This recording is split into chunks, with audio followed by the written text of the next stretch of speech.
사랑하는 영락교회 지체들에게 주 안에서 평화 인사를 전합니다. 오늘은 2025년 2월 27일 목요일입니다. 오늘의 묵상 본문은 마태복음 10장 16절로 23절까지의 말씀입니다. 오늘 본문 말씀 10장 16절부터의 말씀은 이렇게 시작합니다. 보라, 내가 너희를 보냄이 양을 이리 가운데로 보냄과 같도다. 그러므로 너희는 뱀같이 지혜롭고 비둘기같이 순결하라. 10장 전반부의 말씀 앞에 나왔던 제자들을 파송할 때 주시는 말씀이죠. 내가 너희를 보냄이 양을 이리 가운데로 보냄과 같도다. 이 말씀 가운데 주님의 뜻이 다 들어있죠. 처음에 이 말씀을 묵상했을 때 이제 크리스찬이 되어서 이 말씀이 참 이상했습니다. 양을 이리 가운데로 보냄과 같도다. 이 말씀의 뜻을 잘 몰랐어요. 양을 이리 가운데로 보내면 어떻게 될까요? 양을 이리 가운데로 보내면 어떻게 되겠습니까? 양이 뱀같이 지혜로우면 살아남아서 이리들을 잘 다스리고 이리 가운데에서 살아 돌아올 수 있을까요? 아니면 운이 좋아서 좋은 이리들을 만나면, 좋은 늑대들을 만나면 양이 늑대들과 함께 잘 살아갈 수 있을까요? 양이 이리 가운데 가면 어떻게 되겠습니까? 결론은 나와 있죠. 양은 죽습니다. 이리 가운데 양이 가면 양은 죽는 거예요. 이것이 종말론적인 우리 신앙의 삶의 결국입니다. 결국 죽어요. 이 죽음의 의미, 이리 가운데 양이 가서 죽는 것과 같다. 이런 말씀이신 거죠. 그리고 주님이 이 땅에 오신 것도 같은 것임을 주님이 보여주셨습니다. 우리가 믿음으로 세상 가운데 살아간다라는 것은 이리 가운데 양으로 살아간다라는 의미입니다. 근데 이 말씀이 도전이 되지 않고 우리가 죽지 않는 이유는 뭘까요? 물론 주님이 보호하심일 수도 있겠지만 우리가 일이기 때문입니다. 아주 늑대는 아니라도 한 늑대 개 정도. 예전에 개에 대한 다큐멘터리를 보는데 참 개가 신비하죠. 가장 인간과 많은 시간을 보낸 그런 짐승이 가축화된 동물이 개죠. 개는 조상은 늑대입니다. 근데 조상이라고 하기도 민망한 것은 지금도 개와 늑대는 유전자가 똑같아요. 유전자의 변형이 전혀 없었습니다. 그래서 지금도 늑대하고 개 사이에 개가 태어나죠. 그 늑대개라고 그러잖아요. 생긴 건 완전히 늑대 같은데 이제 개가 태어날 수 있습니다. 교배가 된다는 건 한 종이라는 뜻이죠. 그래서 늑대 종에 속해 있는 거예요, 개는. 근데 어떻게 개는 그렇게 다양할 수가 있을까? 그런데 사실은 개가 이 집을 나가서 들개라고 그러죠. 산 같은 데 버려진 그런 개들이 되면 개들이 3세대, 4세대가 지나면 여러 개들이 막 혼잡을 하잖아요. 그러면 다시 늑대같이 되는 겁니다. 진짜 신비하죠.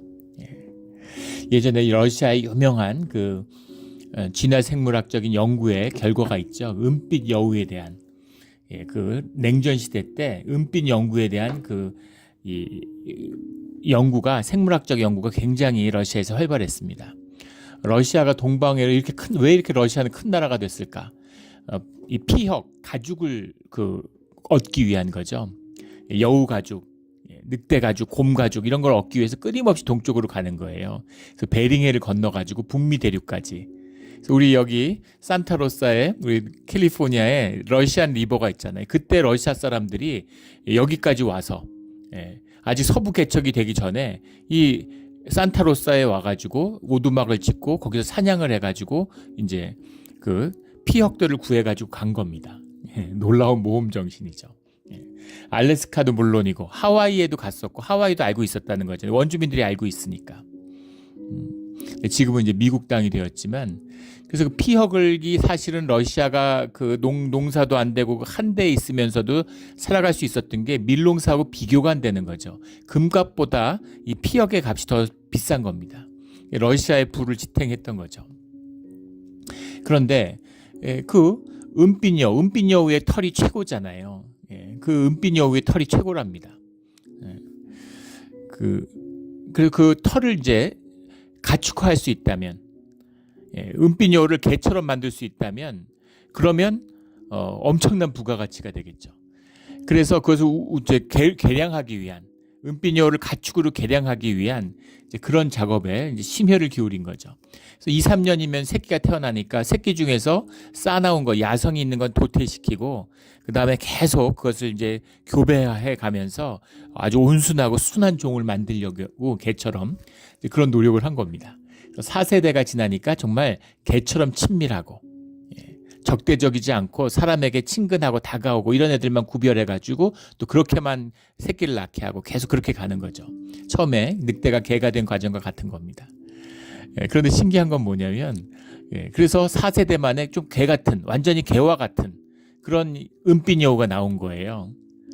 그래서 성공한 거죠. 가축화에. 근데 문제는 뭐냐면 은빛 털을 잃어버렸다는 겁니다. 은빛 털, 은빛 여우의 털이 개털같이 됐다는 거예요. 아무짝에도 쓸모없는. 그게 깊은 뭔가 그 창조의 섭리 안에 들어있는 몸의 비밀이죠. 뭔가 이 생명과 몸이 하나인 거예요. 우리 예전에는 인간의 뇌를 이식해가지고 건강한 몸에 이식하면 더 건강하게 살 수 있지 않을까 뭐 이런 소리 했는데 아무것도 모르고 한 소리였죠. 과학이 발달하면서 뇌와 척추가 긴밀하게 연관되어 있기 때문에 뇌만 옮기면 아무 의미가 없다는 걸 알게 됐어요. 뇌를 옮길 거면 척추도 옮겨야 된다 이런 게 나왔죠. 척추를 옮겨야 되는데 요즘에는 과학이 발달하는 게 척추가 아니라 대장이 중요하다는 걸 알게 됐습니다. 대장이 우리의 두뇌 활동과 밀접하게 관련이 돼 있고 신경 호르몬과도 밀접하게 관련돼 있다는 걸 알게 됐죠. 뭐 세로토닌 이런 것도 사실은 대장에서 만든다는 걸 알게 된 거잖아요. 그래서 이제는 대장도 같이 옮겨야 된다 이렇게 얘기를 합니다. 과학이 더 발달하면 우리 몸에 30조 개의 세포 중에 뭐 하나 우리의 정신활동, 우리의 인격과 다 연관되어 있다는 사실을 알게 되겠죠. 그런 겁니다. 그래서 늑대를 데려다가 개하고 같이 키우는데 그런 다큐도 봤어요. 늑대를 키우는데 새끼부터 젖먹이고 완전히 이렇게 강아지처럼 품에 안아서 같이 강아지하고 키우는데 1년 정도 되면은 늑대를 풀어줍니다. 죽일까 풀어줄까 결정을 해야 된다는 거예요. 왜냐하면 늑대가 개를 물어 죽이고 양을 물어 죽입니다. 늑대 가운데는 그런 야성이 있어요. 그 야성이 개가 되면서 꺾일 수도 있지만 그 야성이 다스려지지 않는 겁니다. 그래서 결국은 물게 돼 있습니다. 그게 늑대의 비밀이죠. 늑대와 양이라는 건 뭐예요? 본질적으로 다른 것이에요. 본질적으로 섞일 수 없는 것입니다. 우리의 혈육 가운데 영이 함께하죠. 영이 혈육을 다스려야 돼요. 그런데 우리 혈육에는 동물과 같은 우리 죄성 가운데 타락한 우리의 본성의 문제가 있어요. 더러운 걸 좋아하고 음란한 걸 좋아하고 시끄러운 걸 좋아하고 욕심을 부리고 탐욕이 있고 이기적이고 단절되고 공격성이 있고 그런 타락한 본성이 혈육의 정이 우리 안에 있다는 겁니다. 그런 존재예요. 그런 존재 가운데 순전한 우리 양과 같은 순결한 그런 양이 늑대 가운데 살아남을 수 있겠습니까? 그걸 말씀하시는 거죠. 늑대 가운데 양이 가면 1위대 가운데 양이 가면 죽는다는 겁니다. 이것이 종말론적인 신앙의 출발이에요. 이것이 소박하고 이것이 믿음의 삶을 살아가는 비밀입니다. 그럼 결국 죽으려고 온 거야. 이게 삶이 무슨 의미가 있어? 처음에 이런 게 어렵죠. 그런데 비밀은 뭐냐면 양도 죽지만 늑대도 다 죽어요. 양 잡아먹는다고 이리가 뭐 영원히 사나요? 결국 다 죽습니다. 그런데 그 죽음의 의미가 있다는 거죠. 순결한 양의 죽음의 의미, 죽음의 가치, 죽음의 의미가 있다는 겁니다. 우리 링컨 대통령, 미국에서 가장 위대한 대통령을 뽑으면 링컨 대통령을 뽑죠.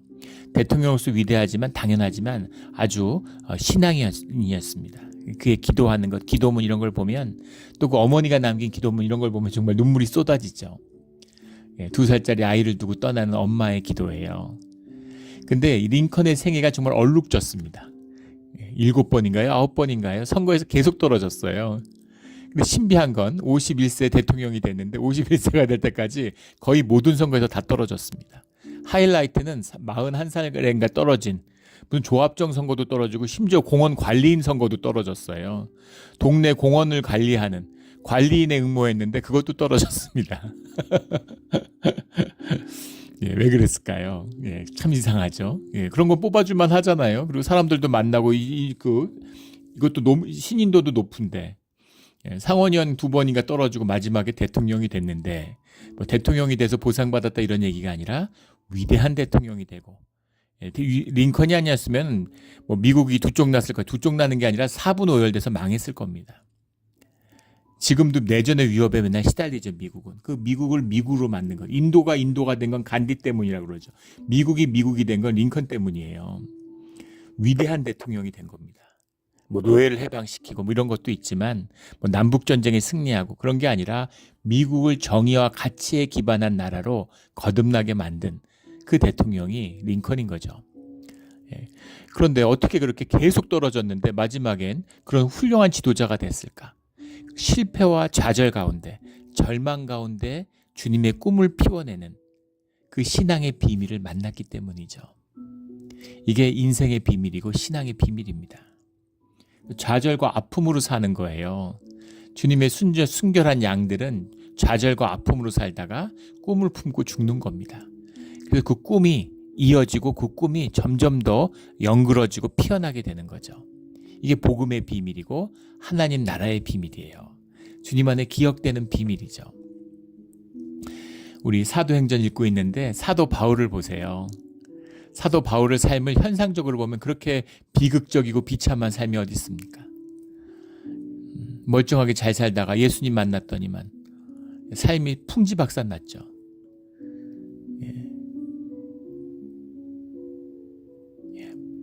거의 99.9%의 확률로 이혼당했고 아마 집에서도 버림받았을 거예요. 예수님 만나고 한 10여 년 동안 건달로 사는 겁니다. 백수로. 그러면 삶이 다 망가져요. 백수로 살면은 삶이 자존감을 지킬 수가 있겠습니까? 정체감을 지킬 수가 있겠습니까? 삶이 쑥대밭되는 거예요. 그런데 그 삶에 완전히 무너진 자리에서 주님의 꿈을 갖게 되는 거죠. 세상에 절망했기 때문에 하나님의 꿈을 내 삶에 실제로 품게 되는 겁니다. 그 꿈을 피워나가는 삶을 주님과 시작하게 되죠. 그래도 억수로 고생하고 채찍질당하고 매맞고 온갖 고난 가운데 살았지만 바울의 인생은 정말 인간의 인생 가운데 가장 위대한 인생 아니겠습니까? 예. 세례 요한보다 큰 자가 없다 주님이 말씀하셨는데 주님 이후에는 바울보다 큰 자가 있을까요? 그런 마음이 듭니다. 물론 주님이 그렇게 말씀하신 적은 없지만 그런 삶을 살게 되는 것이죠. 이것이 순결한 양이 이리떼 가운데 가서 죽임을 당하는 그 비밀이라는 거죠. 이 비밀이 우리의 비밀이 되기를 그냥 대충 와서 대충 살다가 그냥 아프고 그러고 먹고 살다가 그러다가 슬픔과 허무함 속에 죽어가는 그런 인생이 아니라 주님과 함께 열심히 살고 그것이 삶과 가치를 피워내고 자녀에게 영원한 축복이 되는 그런 삶이 돼야 되는 것이죠. 이 그 비밀입니다. 그러므로 너희는 뱀과 같이 지혜롭고 비둘기같이 순결하라. 양이니까 가서 그냥 죽으면 끝나는 게 아니죠. 물론 죽겠죠. 그러나 뱀과 같이 지혜로운 것은 이리떼 가운데 보낸 주님의 뜻, 성취해야 되는 뜻이 있다는 겁니다. 근데 이것도 이상하죠. 뱀과 같이 지혜롭고 어떻게 비둘기같이 순결할 수가 있을까? 뱀의 지혜는 뱀에게서 나오는 거고 비둘기의 순결함은 비둘기에서 나오는 건데 어떻게 비둘기같이 순결하고 뱀처럼 지혜로울 수가 있을까요? 이것이 세상 가운데 살아가는 이리떼 가운데 살아가는 양의 비밀이죠. 죄 가운데 세상 가운데 살아가는 지옥 가운데 천국이 임하고 천국을 살아가는 주의 백성의 비밀입니다. 하나님 나라의 비밀이에요. 하나님의 뜻에 살아가기 때문에 현상적으로 보면 주님의 편에서 보면 비둘기같이 순결한 삶을 살아가는데 세상의 편에서 보면 뱀같이 지혜로운 것이죠. 예전에 한 신앙인이죠. 이제 사업적으로 크게 성공한 분인데 어떻게 이렇게 사업에 성공할 수 있었느냐고. 그러니까 그분이 정말 세상적으로 얘기하면 운이 지독하게 좋았고 신앙의 언어로 고백한다면 하나님의 은혜다. 알 수 없는 은혜다. 영문을 알 수 없는 은혜였다고 이렇게 고백을 하시더라고요. 그거죠. 알 수 없는 세상을 어떻게 알고 이 흐르는 물줄기를 어떻게 압니까? 그러나 도도히 흐르는 시내의 강물이 있잖아요. 예. 천천히 흐르는 실로의 물을 통해서 주님의 은혜를 이루는 것처럼 메소포타미아 강가, 나일강 강가에서 강물의 주류가 어디로 흐르는지를 그걸 헤아리는 사람은 없어요. 그러나 실로아의 강에 쓴 사람은 천천히 흐르는 그 물의 수확을, 그 축복을 누리게 되는 겁니다. 세상에서 그걸 보고 지혜롭다고, 뱀같이 지혜롭다고 하는 것이고, 하나님의 편 사람들은 정말 비둘기같이 순결하구나, 이렇게 이야기를 하는 겁니다. 이게 주님과 함께하는 비밀이죠. 이 비밀이 우리의 비밀이 되기를 주의 이름으로 축원합니다. 17절에 사람들을 삼가하라. 이것도 이상하죠. 사람들 사이에 보내는데 사람들을 삼가하라. 사람들하고 사이지만 사람들하고 얽혀서는 안 되는 거죠.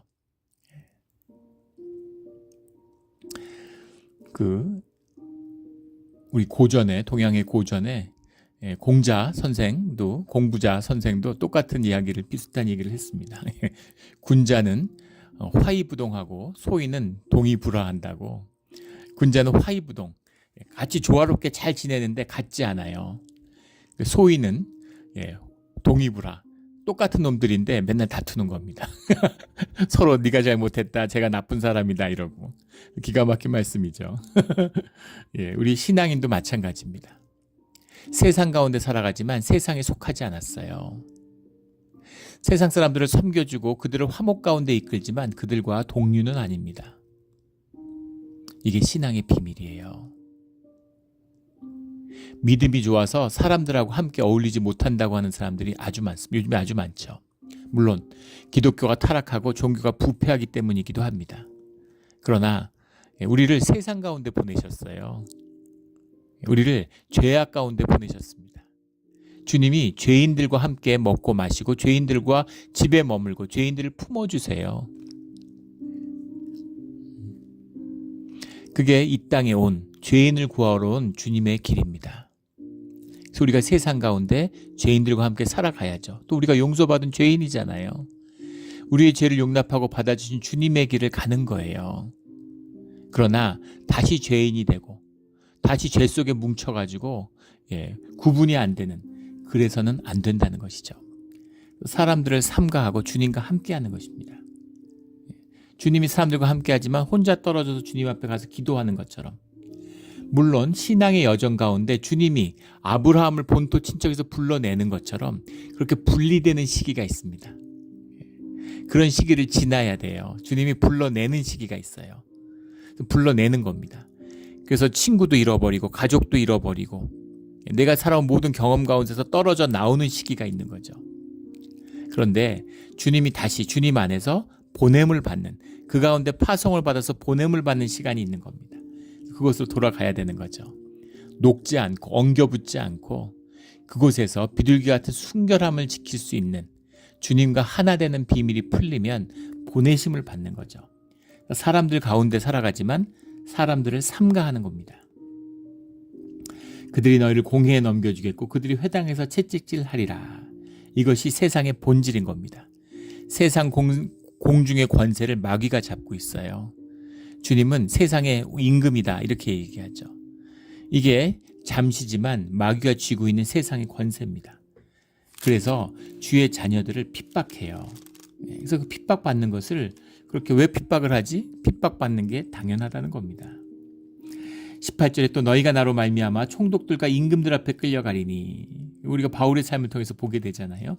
이는 그들과 이방인들에게 증거가 되게 하려 하심이라. 증거가 되게 하신다. 이 말씀도 어렵죠. 도전이 되는 말씀이죠. 증거가 된다는 게 무슨 말일까요? 주님의 구원을 향한 증거가 되는데, 구원이 뭐예요? 믿는 사람 편에 쓰면 구원이지만 그 반대편에서 바라보면 심판이죠. 구원의 증거고 동시에 구원받을 사람에게는 구원의 증거가 되지만 심판받을 사람에게는 심판의 증거가 되는 겁니다. 2차 세계대전 때 미국이 일본을 폭격하는데, 동경 폭격 이런 거 어마어마하죠. 역사에 남을 만한 그런 비극적인 사건입니다. 300 몇십 대의 B-29 폭격기가 일본 본토에 공습을 시작했는데 한 번 공습으로 20만 명이 죽었어요.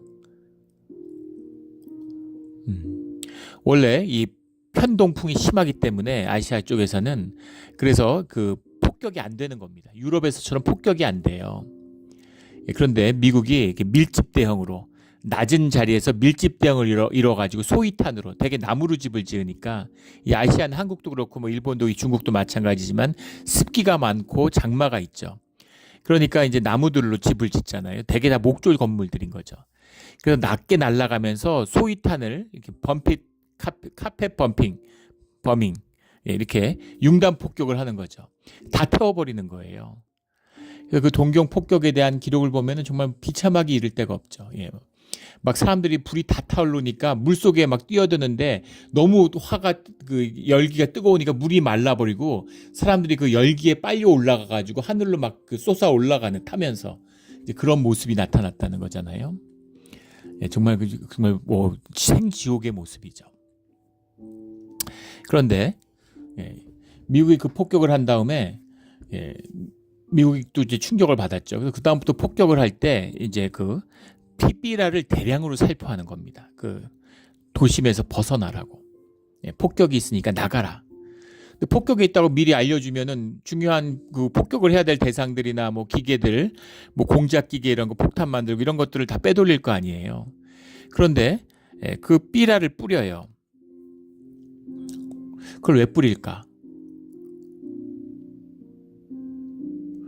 일본을 폭격하는데 일본을 멸망시키려고 그러는 게 아니죠. 일본의 군부와 일본의 제국주의자들과의 전쟁입니다. 일본 사람들을, 일본 나라 자체를 뭐 없애거나 그 사람들을 미워서 싸우는 게 아니잖아요. 그걸 분명히 하는 것이죠. 그 다음에 일본처럼 전쟁이라는 건 어차피 서로 사람을 죽이고 싸우는 거잖아요. 그러나 전쟁을 하는 거죠. 불가피하게 전쟁을 안 하면 좋겠지만 전쟁을 하는데 전쟁 가운데서도 공의와 정의가 있다는 걸 보여주는 거죠. 그래서 아무 말도 안 하고 갑자기 기습해가지고 일본을 때리고 한 사람 몇천 명 죽이고 그걸 전쟁 범죄라고 합니다. 전쟁 범죄예요. 민간인들 잡아다 죽이고 이런 거 뽀로를 죽이고 전쟁 범죄죠. 이건 전 범죄가 아니고 이건 전쟁이야. 이거는 공의의 수단이야. 불가피한. 그리고 전쟁을 너희가 시작했잖아. 이런 거죠. 그래서 피하라는 거죠. 도망가라는 겁니다. 살라는 거죠. 또 다른 뜻은 너희들이 이 전쟁을 멈춰야 된다는 겁니다. 너희 나라잖아. 너희 민족이잖아. 너희 정권, 이 불의한 정권을 무너뜨리고 너희가 이 전쟁을 멈춰야 돼. 이런 뜻이 담겨 있는 거죠. 그 삐라 뿌리는 게 쉬웠겠습니까? B-29라는 것이 엄청난 전투기죠. 지금도 세계의 전투기 엔진을 미국, 러시아, 중국밖에 못 만들어요. 미국이 그 엔진 기술에서 뭐 러시아보다 한 20년 앞서 있다고 그러죠. 물론 뭐 영국이나 프랑스도 만들지만 그건 미국이 같이 만드는 거니까 별 의미가 없고 미국의 엔진이 전투기 엔진이 한 12,000시간 간답니다. 그때 무슨 그런 다큐를 봤는데 아주 재밌더라고요. 근데 지금은 한 2만 시간 가는 그런 엔진을 미국이 만든대요. 대단하죠. 근데 러시아제는 한 4,000시간밖에 못 간다는 거예요. 그럼 바꿔줘야 되는 거죠. 중국제는 중국은 러시아 거를 카피해서 만들기 시작했는데 중국제는 한 1,000시간밖에 못 간대요. 그러니까 같은 전투기니까 비행을 하는데 미국 전투기 엔진 한 번 바꿀 때 중국은 20번 바꿔야 되는 거예요. 그 전쟁을 어떻게 하겠습니까? 그러니까 갈 길이 먼 거죠. 그런데 2차 대전의 B-29는 70시간마다 엔진을 바꿨다는 거예요. 엔진 4개를 70시간 비행하고 오면은 바꿔야 되는 겁니다. 일본 갔다 오면 일본 한 3번 갔다 오면은 바꿔야 되는 거예요. 엔진을. 정말 미국밖에 할 수 없는 일이죠. 미국이 국력이 앞서서 일본을 이겼다 그러는데 국력으로 이기는 게 아닙니다. 전쟁은. 일본도 알고 있었죠. 일본이 미국보다 국력이 부족한 걸 몰라서 전쟁을 했을까요? 전쟁은 국력으로 하는 게 아니라는 걸 일본이 알고 있어요. 왜냐하면 청일전쟁도 승리했고 러일전쟁도 승리했기 때문에 일본이 국력이 다 안 돼요. 계속 싸우면 지는 걸 알아요. 그런데 일본이 강하게 함대 결전으로 한번 쓰시마 해전처럼 결정적인 타격을 주면 전쟁 의지가 꺾여가지고 유리하게 협정을 맺을 수 있다는 걸 아는 거죠. 그래서 진주만을 확 쓸어버리면 미국이 꿇을 줄 알았는데 미국은 전쟁 의지가 확고하고 절대로 질 생각이 없는 거죠. 그래가지고 결국은 일본이 패망하고 만 겁니다. 의지의 대결이죠. 그런데 70시간마다 엔진을 바꿔야 되고 그게 보통 일이 아닌데 사실은 B29 엔진 만드는 게 맨하탄 계획, 핵폭탄을 만드는 것보다 더 엄청나게 2배 가까운 돈을 썼다는 거죠. 그런데 그렇게 아까운 엔진을, 그 70시간밖에 못하는 엔진을 들여가지고 왜 가가지고 도망가고 피하라고 삐라를 뿌리겠어요. 그것이 전쟁의 정의에 대한 증거가 되기 때문입니다. 이게 증거예요. 주님의 심판이 임하기 전에 증거가 되는 거예요. 말씀이 선포되고 복음이 있는 겁니다. 그것을 받는 자와 거부하는 자가 있는 거죠. 심판 가운데 저희가 주님을 듣지도 알지도 못했다고 말할 수 없는 겁니다. 땅끝까지 복음이 증거되면 주님의 심판이 임하는 거죠. 이것이 증거의 비밀입니다. 19절에 너희를 넘겨줄 때 어떻게 또는 무엇을 말할까 염려하지 말라. 그때 너희에게 할 말을 주시리니 이 심판과 이 증거의 주체가 주님이시다 라는 의미죠.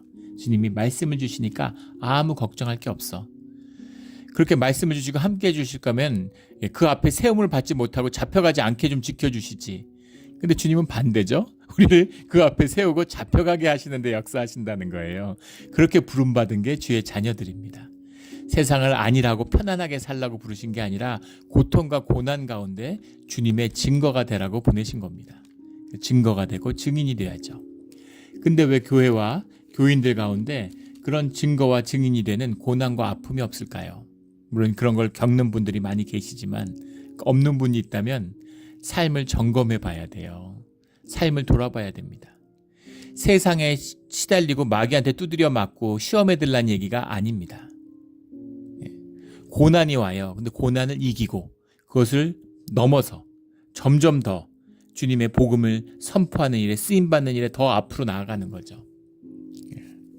우리 아실로마 비치가 우리가 사는 집 앞에 있습니다. 진짜 아름다운 곳에 살고 있죠. 거기에 관광 오는 지역인데 그 앞에 살아요. 우리 집 2층에서 아실로마 비치가 보입니다. 그런데 거기가 이상하게 아실로마 비치가 그 파도 타는 걸로 유명한 데잖아요. 거기서부터 불과 1, 2km 떨어져도 파도가 안 오는데 이상하게 그 아실로마 비치는 해저가 어떻게 되어 있길래 아주 큰 파도들이 옵니다. 근데 신기한 건 집에 갈 때 제가 뭐 급한 일이 없으면 여유가 있으면 늘 바닷가 쪽으로 이렇게 바다를 보면서 가는데 몬트리올에 사는 엄청난 축복이죠. 진짜 말할 수 없이 아름다워요. 태양빛에 따라서 그 바다의 모습이 매번 다릅니다. 기가 막히죠. 근데 잘 가다가 편안하게 반짝반짝 비치는 바다를 보고 가다가 아실로마 비치에만 가면 큰 파도들이 오는 겁니다. 파도 타는 사람들이 많아요. 근데 신기한 건 무슨 파도 경보 오고 쓰나미 경보 오고 막 이렇게 위험하다 그러고 막 비바람 치고 폭풍 올 때 있잖아요. 그때 사람들이 바글바글 한 거예요. 파도 타는 사람들은 큰 파도 오기만 기다리는 겁니다. 위험하다고 파도 오니까 위험하다고 피하라는데 큰 파도 온다니까 거기 모여들었어요. 파도를 타는 사람들은 큰 파도가 오기를 기다리는 거죠. 파도가 클수록 좋은 거죠. 파도를 타니까 그게 더 좋으니까. 그게 파도 타는 비밀인 겁니다. 고난에 두드려 맞고 막 쓰러져 가지고 막 시험 들어서 고통받고 괴로워하고 막 얼굴이 흑빛이 되어 가지고 막 숨도 못 쉬고 이런 사람들은 파도가 두려운 거죠. 고난이 두려워요. 근데 주님 안에서 고난을 이기는 자들은 고난과 맞서는 겁니다. 이겨봤으니까. 또 그 이겼을 때 믿음이 자라나고 믿음의 머슬이 자라나고 능력을 누리게 된다는 비밀을 아니까. 마치 초등학교 졸업하고 중학교 졸업하고 점점 더 어렵잖아요. 덧셈 뺄셈 4층 연산 배웠는데 나중에 가면 막 미분 적분 배우고 그럴수록 더 수학을 하는 그 깊이가 있고 재밌는 거죠. 저희 둘째가 수학 전공이잖아요. 대학에서 수학과를 다니는데 대학에 가니까 수학이 점점 더 재밌어지고 너무 좋다 그러더라고요. 그래서 수학 공부하고 그런 게 너무 행복하대요. 그래서 고등학교 때는 수학이 재미없었는데 수준이 낮으니까 좀 깊이 있는 걸 안 가르쳐 주니까 그러니까 수학을 좋아하는데 수학이 하나도 재미없으니까 학교 다닐 재미가 없죠. 근데 대학에서 수학과를 가니까 수학 좋아하는 애들이 모여서 수학을 풀고 점점 어려운 난제를 만날수록 점점 더 신나고 좋은 거죠. 수학의 재미를 알기 때문이죠. 그래서 주님과 함께하는 비밀, 그 성령이 채우시는 그 능력의 비밀을 만난 사람들은 고난을 두려워하지 않는 것이죠. 그 고난과 맞서는 겁니다. 그리고 주님이 너희들이 능히 이길 수 있는 고난만 내가 줬다 이렇게 얘기하시는 거죠. 초등학교 졸업했는데 미분적분 하라고 그러지 않아요. 초등학교 졸업하면 중학교 가고, 중학교 졸업하면 고등학교 가고, 고등학교 졸업하면 대학 가고, 대학 가면 대학원 가고, 이렇게 가는 겁니다. 그런 주님이 우리의 생명이 자라나게 하는 고난을 주시고 우리와 함께 하신다는 것이 이 말씀을 주시리니 라는 이 말이죠. 컨텐츠를 준다는 얘기가 아니에요. 주님이 우리가 복음의 내용을 몰라서 전할 이야기를 모릅니까? 그 얘기가 아니라 말씀을 주신다는 게 무슨 말이에요? 주님이 함께 하신다. 주님과 하나가 됐다라는 게 말씀의 증거죠. 20절에 말하는 이는 너희가 아니라 너희 속에 말씀하시는 이 곧 너희 아버지의 성령이시니라. 그러니까 아버지가 우리와 함께하고 내주하신다. 이 말씀이죠. 21절에 장차 형제가 형제를, 아버지가 자식을 죽는 데에 내주며 자식들이 부모를 대적하여 죽게 하리라. 이것이 세상의 끝입니다. 지금도 보잖아요. 형제끼리 막 돈 갖고 재판하고, 자식 부모가 재판하고, 한국에 무슨 재벌인데 딸하고 아들이 막 자식끼리 싸우다가 아버지가 또 뭐 그 다른 아들 편드니까 거기서 불리해진 딸이 아버지를 그 감옥 그 정신병원에 감금하려고 강제로 그래가지고 무슨 그걸 법원에 그걸 신청해가지고 아버지가 제정신 아니다. 굉장히 충격을 받았어요. 야, 진짜 돈이 무섭구나. 아버지가 막 굉장히 참 아버지 돈이잖아요. 근데 그 돈이 아버지보다 더 중요한 거죠. 그래서 아버지를 멀쩡한 사람을 정신병자 만들어서 가둬가지고 돈을 뺏으려고 그러는 거죠. 아버지 돈 주세요 할 때는 아버지한테 잘했겠죠. 근데 아버지가 돈을 안 줘. 그러니까 아버지를 돈을 뺏으려고 그래. 감옥에 정신병원에 가둬놓고. 무서운 일입니다. 이쯤 되면 아버지도 그 돈 주고 말지. 그걸 막 재판하고 싸우고 가족이 아니죠. 이 험한 세상, 이리 때 가운데 그래도 서로 의지하고 잘 살아가라고 가족을 허락하셨는데 가족을 지옥으로 만들었어요. 원수로 만들었어요. 이 악한 세상 가운데 주님과 함께하는 그 비밀로 교회의 지체를 이루어서 살아남으라고 그렇게 교회를 주셨는데 교회를 지옥으로 만들어요. 종교꾼들이 몰려들어서 난장판을 만드는 겁니다. 이리 때의 소굴로 만드는 거죠. 이것이 오늘날 타락한 종교와 세상의 모습입니다. 마지막 때의 모습이죠. 22절에 또 너희가 내 이름으로 말미암아 모든 사람에게 미움을 받을 것이니 끝까지 견디는 자는 구원을 얻으리라. 모든 사람에게. 세상에 속한 자는 결국은 주님에게 속한 자, 주님의 것을 미워하게 되어 있습니다. 교회가 복음이 회복되고 주님의 이름으로 살아나서 쓰임받으면 반드시 박해를 받게 돼 있어요. 반드시 미움을 받게 돼 있습니다. 미움과 박해가 전혀 없다. 점검해 봐야 되는 거죠.